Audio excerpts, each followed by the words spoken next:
చెప్పినా కదా వచ్చింది. మీరు చెప్పినా జగనన్న కోసం పనిచేస్తాము, మీరు చెప్పకుండా మేము జగనన్న కోసం పనిచేస్తాము. మేము 12 ఏళ్ళ నుంచి జగనన్న కోసమే పనిచేస్తున్నాము. ఎవరో చెప్తే మేము పనిచేసేది కాదు, మేము ఉండేదే ఆయన కోసం, మేము పనిచేసేదే. సాది భారీ మెజార్టీతో గెలిపించే బాధ్యత మాది. మేము పర్సనల్గా మా హార్ట్ఫుల్ గా మేము ఎంత పనిచేస్తామో అది మాకు తెలుసు. ఇంకొక విషయం ఏమంటే స్టేజ్ ఎక్కిన వాళ్ళంతా లీడర్లు కాదు, స్టేజ్ కింద వాళ్ళు అంతా ఇది కాదు, అందరూ ఒకటే. ఇప్పుడు మా వార్డుని నాకు డీటెయిల్స్ ఏం కావాలా? మా వార్డు 22వ వార్డు. మా వార్డులో గత 12 ఏళ్ళ నుంచి ఇన్ఛార్జిగా నేనే ఉన్నా. మధ్యాహ్నం మీరు ఇన్ఛార్జీలను మార్చినారంట, ఆ విషయం మాకు తెలియదు. మా వార్డు కార్పొరేషన్ టీడీపీకి వెళ్ళిపోయినాడు. ఇప్పుడు వార్డు ఇన్ఛార్జ్ ఎవరు? మీరు ఇంతవరకు ఏం పని చేసినారు? ఇప్పుడు ఎక్కడి నుంచి మీరు పని స్టార్ట్ చేయాలా? అది చెప్తే మేము ఏదైనా చేసేది. అది చెప్పండి మాకు ఫస్ట్. మొన్న 1 నుంచి 11 వార్డుల వరకు 1 to 1 కూర్చొని సార్ మాట్లాడినారు. ఈ రోజు ఒకటేసారి 22 వార్డులు క్లస్టర్ 2 క్లస్టర్ 3 ఈ రోజు అందరు లీడర్స్ అంతా కూర్చున్నారు. కూర్చొని ఏ వార్డు సమస్యలు ఉండేది సార్ కూడా 1 to 1 మాట్లాడతా అని చెప్పాడు. ఇప్పుడు మీటింగ్ లో సార్ చెప్పాడు ఈ సమస్యలు ఏముందో 22 వార్డు సమస్యలు ఏముందో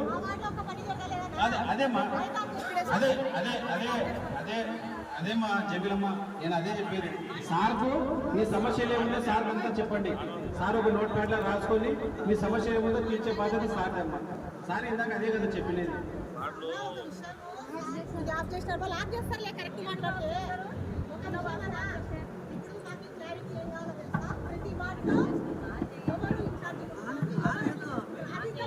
ఇన్ఛార్జీలు ఇస్తే ఎలక్షన్స్ ముందర ఇబ్బంది పడతామమ్మా దయచేసి. ఎందుకంటే ఓడిపోయిన చోట ఇన్ఛార్జ్ ఉంటారు, నిలబడిన చోట ఇన్ఛార్జ్ ఇస్తే ఎలక్షన్స్ ముందర కావాలని చెప్పి మనం ఇబ్బంది పడతాం. చూడండి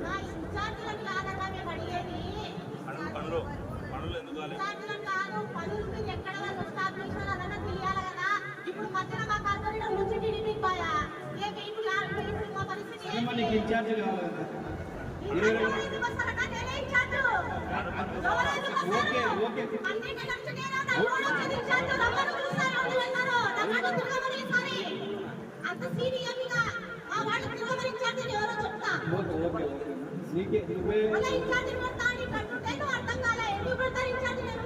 సరే సరే సరే శాంతం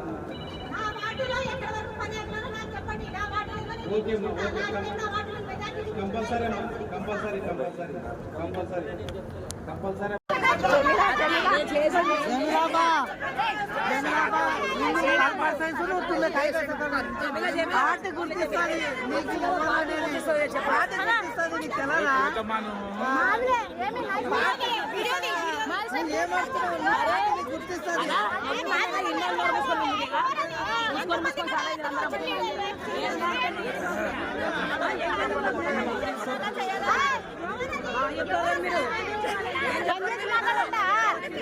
ఏం చెప్పాలి ఇప్పుడు